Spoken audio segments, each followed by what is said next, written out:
Ladies and gentlemen, good evening and welcome back to our YouTube channel once again. And it is my hope and prayer that this video is actually going to find you guys in good health. Personally, I am fine, as you can see.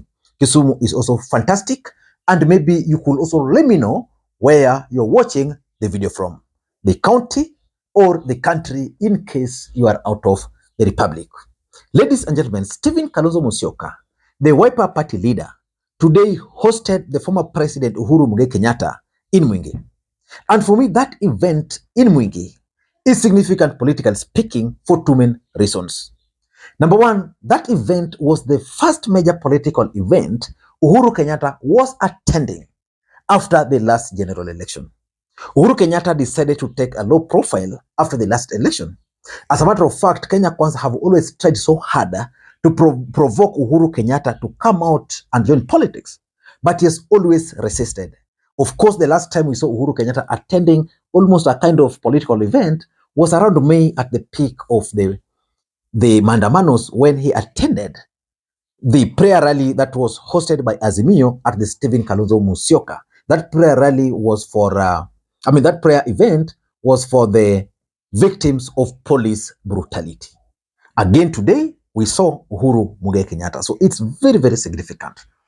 Number two, this meeting in Mwingi, which is Kalonzo Musyoka's homeyard, is significant because it's coming just a few months after Raila Odinga had actually endorsed, in quotes, Kalonzo Musyoka, after Kalonzo Musyoka was made the chief guest in Bondo for the Oburu Odinga's Thanksgiving. For me, that event was also significant. Mengi amesema, mimi sitaki niongee mengi ya maneno.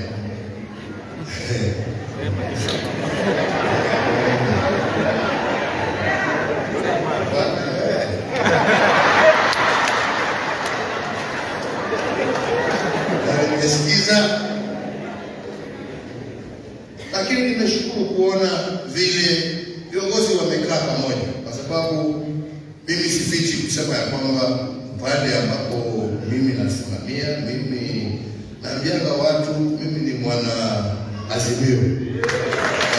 Na hapo mimi sio mtapeli wa kuruka huku na kuruka huku, sijui ati leo iko hivi, leo iko hivi. Mimi nikitoa msimamo wangu, nitakana msimamo wangu, kwa sababu hivyo ndivyo tulifundishwa na wale wazee ambao wanatufundisha siasa. Kuwa mtu ambaye anaweza kuaminika leo na kesho, sio mtu wa kuyumbayumba namna hii, hiyo sisi hatuko hapo. We are where we have to stay, and we are proud of it, and we are hopeful of a bright future for bahali tu. Bishop umeomba hapa sasa, mimi nataka kuhakikisha kwamba yale ambayo niliombea yangu ilifika. Sasa hiyo ingine sijui. And because in this channel we analyze politics, and because in this channel we also believe that in politics nothing happens out of mere coincidence, and that everything in politics is normally well planned, well scripted, and executed to achieve a specific political objective. We want to look at the objectives that this event was intended to achieve.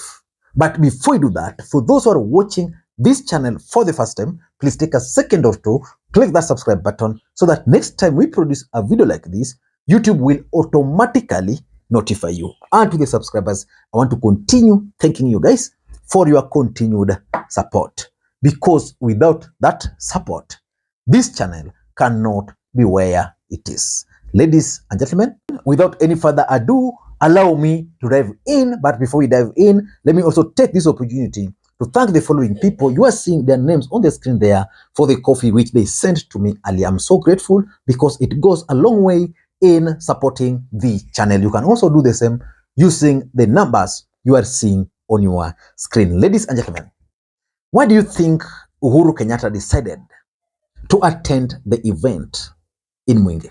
Na sio kwa sababu naogopa, don't think mimi hiyo mambo ya kuogopa ilisha. Tumetishwa, tumeambiwa nini. kushindwa njia ya kufanya kitu yake, sijui serikali iliyopita. Sasa kesho yake mtasema hata watoto wakikataa ama mama akikataa kuzaa,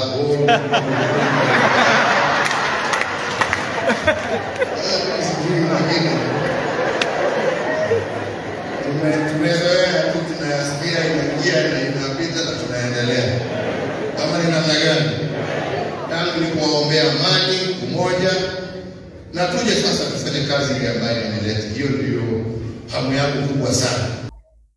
First of all, I noted two very important things. The first thing I noted was the presence of Raila Odinga's allies at this event.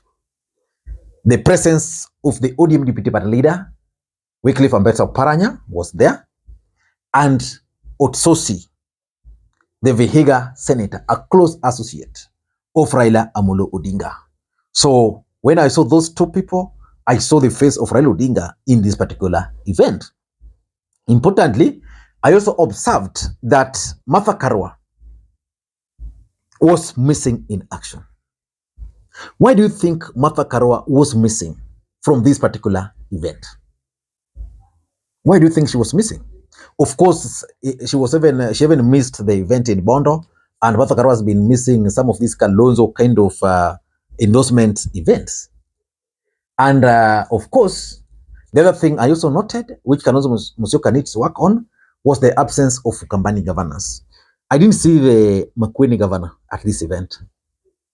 I also missed to see the presence of the Kitui governor. Why do you think they missed this event? This is a very serious event. Why would they miss? But let's not get into that for now. In this video, let us focus on the political aspect, the political objective of this event. And I'm 100% sure, moving forward, William Ruto and his team are not going to rest easy. Number one, in my view, I think the meeting was intended to send signals to Kenyans and to Jubilee Party. You know, when Kalonzo Musyoka was kind of endorsed in Bondo, most people thought, oh, Raila cannot, Raila will be running. And of course, you've seen Raila Odinga escalating his activities. But for me, the fact that that event was not even Raila Odinga's event, it was his brother's event. And the way I know the Jaramogi Oginga family are set up, the person who speaks on behalf of the family is normally Uhuru Odinga. Raila speaks on matters politics. So that's why the event in Bondo was significant. And today, we are seeing also Uhuru Kenyatta, former president, joining Kalonzo Musyoka. Use your head. Signal is being sent. And that signal not only to Kenya, but even to Jubilee Party, the wing allied to Uhuru Kenyatta, the Jeremiah Kionis of this world, who've been trying to work very closely with Martha Karua. They're being told that if you want to rally around Martha Karua, or if you want to go against Uhuru Kenyatta's wish, you can take that path. Uhuru Kenyatta ako kwa hii line. So for me, that's very, very important. Uhuru Kenyatta, Kalonzo Musyoka, and probably Azimio wanted to send a signal. As a matter of fact, for those who've been following this channel, I offered my unsolicited advice to Azimio. And in that advice, I told them to ensure that their candidate, their presidential candidate, is unveiled early enough so that Kenyans can start discussing about it. They can come up with a strategy. The fact that Raila kind of endorsed him, we are seeing Uhuru Kenyatta, it means Azimio heeded to that advice, and Kalonzo Musyoka is now being unveiled as the Azimio presidential candidate. So that's very important, if you ask me. Number two, I also believe that Kalonzo Musyoka is also making some strategic moves ahead of the 2027 election. For those who've been following Kalonzo Musyoka, a lot of things are not right. For example, if you followed his live stream today, it was poor. It's not befitting of a presidential candidate. If I were Kalonzo and had that big event, I would have invited the Azimio team, allied to Raila Odinga, my friend Jikoda and the team, to go and live stream for him. I don't think Raila had an event today, so probably he didn't do that, but his team is doing poorly. The other day, you saw those photos where even the people were commenting on his own page were like, this is not befitting of a presidential candidate. So I don't know when Kalonzo Musyoka will start realizing that he's now a presidential candidate. I mean, a potential presidential candidate, and therefore everything he does should actually be top notch, not just doing things Juakali way. I would have expected an MCA to have that kind of live stream, but I believe that Kalonzo Musyoka is making some strategic moves to send signals to persuade Azimio supporters that is serious. He went to Bondo. I'm sure for him to have gone to Bondo, probably Uhuru Burudinga organized, but I'm also convinced maybe it's Kalonzo Musyoka who made that move. Then he's now invited Uhuru Kenyatta to his backyard. I don't know the next step political event is going to attend. I don't know. But the fact is, Kalonzo is now making strategic moves. And those strategic moves are good for him and also good for Azimio. Number three, Azimio are also giving Kenyans their formation. It's a leakage.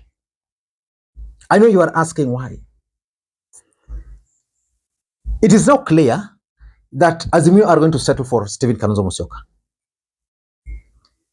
Who is going to be their running mate? Who is going to be their Azimio's running mate? Or Kalonzo Musyoka's running mate for that matter? Today in Mwingi, there was Eugene Wamalwa. Then there was Oparanya. So basically, the race for Azimio running mate is narrowing down to those two individuals. The other day when Kalonzo was in Vihiga, hosted by another Raila Odinga ally, Otsosi, Wamalwa and Eugene were also there. So which means from Azimio side is already a foregone conclusion that their running mate is going to come from the Luhya nation. And the contest is actually narrowing down between two individuals. I've seen people saying here that Azimio should settle for Edwin Sifuna as the running mate, but I'm seeing the two. Eugene Wamalwa is a close associate of Uhuru Kenyatta. In fact, in 2013, Uhuru Kenyatta had settled on Eugene Wamalwa as his running mate. But Ruto came with money and, the way he's, and the propaganda of numbers. And before Wamalwa knew, he was kicked out. That is the genesis of the beef between Wamalwa and Ruto up to this stage. Oparanya is ODM deputy party leader. The other day I asked you where Joho is. And by the way, do you know where Joho is? You might not know. But the thing is, that running mate is settling down or is narrowing down to those two individuals. And if anything, Oparanya has an upper hand. And I can explain why. Azimio, if they were to front Kalonzo, that would be Wiper. Then there's ODM party. ODM would then demand the running mate. And that's where Oparanya comes in. Number 4, in my view, is Uhuru Kenyatta's factor in the 2027 election. The truth of the matter is that Uhuru Kenyatta is going to play a huge role in the 2027 general election. If Uhuru Kenyatta will support Kalonzo Musyoka, it means he expects Jubilee wing allied to him to support Kalonzo Musyoka. Uhuru Kenyatta is today a darling in the mountain. It means he would persuade the residents of the mountain to vote for Kalonzo Musyoka. Again, the other thing which is very important is when it comes to money. He has the money. And therefore, Uhuru Kenyatta factor is also very important. And lastly, I'm 100% sure Uhuru Kenyatta attended this event to confirm to Kenyans that Azimio la Umoja One Kenya Alliance is still united. They are together. Because there's been this story that Azimio is going their separate ways. that the wing allied to Uhuru Kenyatta are now pursuing another interest, then Uhuru Kenyatta makes this public appearance. In politics, nothing happens out of mere coincidence. So it is a confirmation that Azimio is still united. I don't know what you think. That's my take. Until next time, this is Lee Makwiny. Bye-bye.